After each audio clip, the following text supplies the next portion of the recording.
آج ہم پاور میں نہیں ہیں، آج ہم حکومت میں نہیں ہیں، آج ہم جو ہے گستاخ رسول کو موت کے خلاف موت کے گھاٹ نہیں اتار سکتے ہیں۔ اور میں یہ نہیں کہتا کہ آپ جو ہے گستاخ رسول کو جو ہے موت کے گھاٹ اتاریے، میں یہ بھی نہیں کہتا ہوں، میں یہ بھی نہیں کہتا کہ آپ جو ہے جوش میں ہوش کھو دیجیے، نہیں، لیکن یہ ہے کہ ہم حکومتی سطح پر حکومتی دائرے کے اندر رہتے ہوئے جس طریقے سے احتجاج کر سکتے ہیں، جس طریقے سے اپنی آواز کو بلند کر سکتے ہیں، تو اس طریقے سے احتجاج کرنا چاہیے، اس طریقے سے آواز اٹھانا چاہیے۔ یہ ہماری ایمانی غیرت کا، ایمانی حمیت کا تقاضا ہے۔ لیکن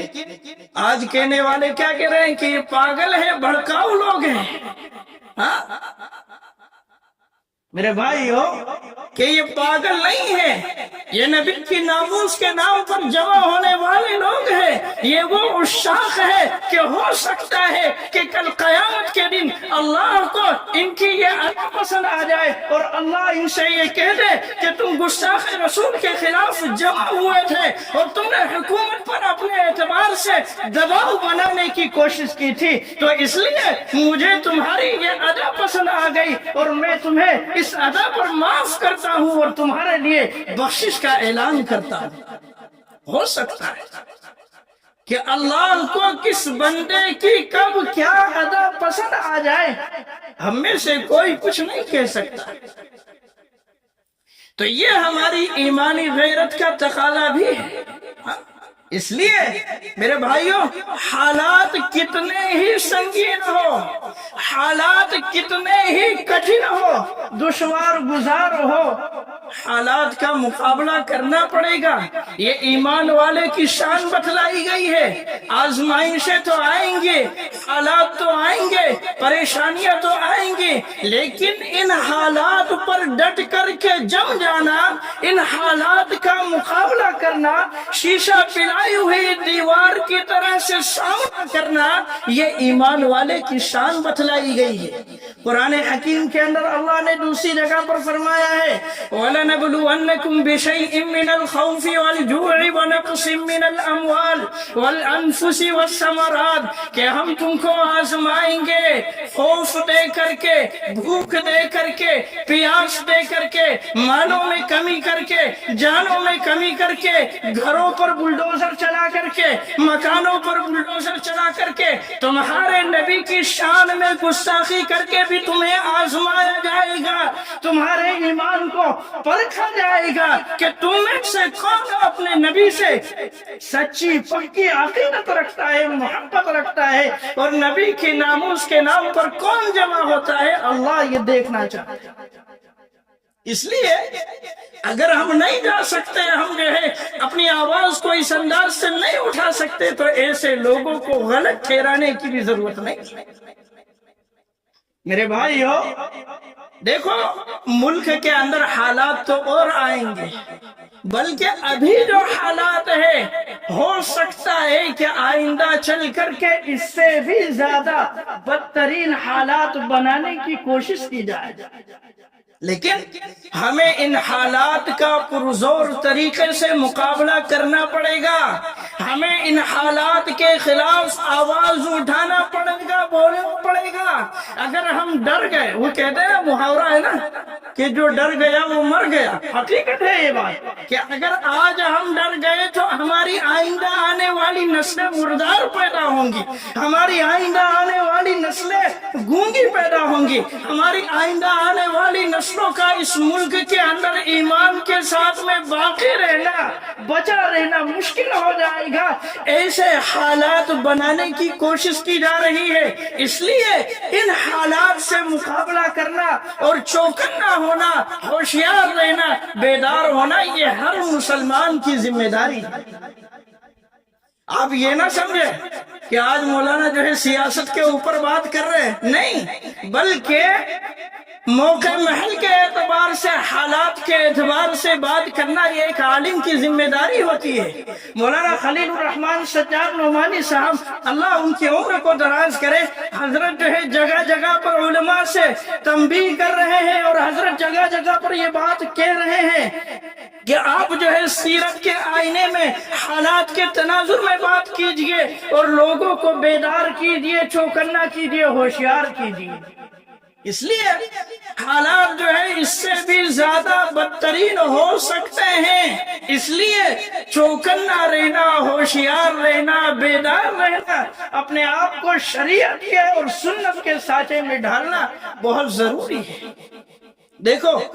آج غیروں کے اوپر جو سب سے زیادہ دبدبا اور روب جو پڑتا ہے وہ سنت کے اپنانے کا پڑتا ہے، حقیقت ہے یہ بات۔ حدیث میں بھی آیا ہے نصرت بالرعب،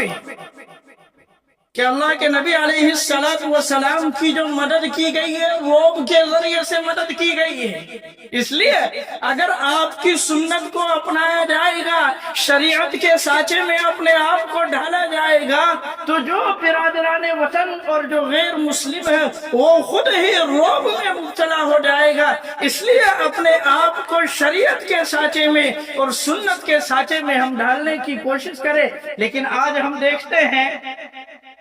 کہ ہمارے بہت سے مسلمان ایسے ہیں کہ جو سنت کو سنت سمجھ کر کے چھوڑ دیتے، حقیقت ہے یہ بات۔ اور پھر سوشل میڈیا پر کچھ کہنے والے ایسے بھی ہیں کہ جو سنت کو کوئی اہمیت ہی نہیں دیتے، وہ یہ کہتے ہیں کہ سنت تو کوئی چیز نہیں ہوتی، سنت تو کوئی چیز نہیں ہوتی۔ اگر سنت کوئی چیز نہ ہوتی، اس کی اہمیت نہ ہوتی، تو اللہ قرآن کے اندر جو ہے نبی کی سنت کو نہیں بیان کرتا، اللہ جو ہے قرآن کے اندر نبی کی زندگی کو، نبی کی سیرت کو نہیں بیان کرتا، جبکہ قرآن یہ صاف اعلان کر رہا ہے ان کنتم تحبون اللہ فاتبعونی۔ اے نبی آپ فرما دیجئے کہ اگر یہ لوگ اللہ سے محبت کرتے ہیں تو اللہ سے محبت کے لیے نبی کا اتباع کرنا پڑے گا، نبی کی زندگی کو اپنانا پڑے گا۔ اور اسی سے جو ہے برادران وطن اور غیر مسلم بھائیوں پر جو ہے روب پڑے گا، دبدبا پڑے گا۔ اس لیے اپنے آپ کو شریعت کے سانچے میں، سنت کے سانچے میں ہم ڈالنے کی پورے طور پر کوشش کریں، ہم جو ہے شریعت کے احکام پر اپنے آپ کو ڈالنے کی کوشش کریں۔ اللہ ہمیں جو ہے کہنے سننے سے زیادہ عمل کی توفیق عطا فرمائے، اللہ ہمیں شریعت کے، سنت کے سانچے میں ڈھلنے والا بنائے۔ وما توفیقی الا باللہ۔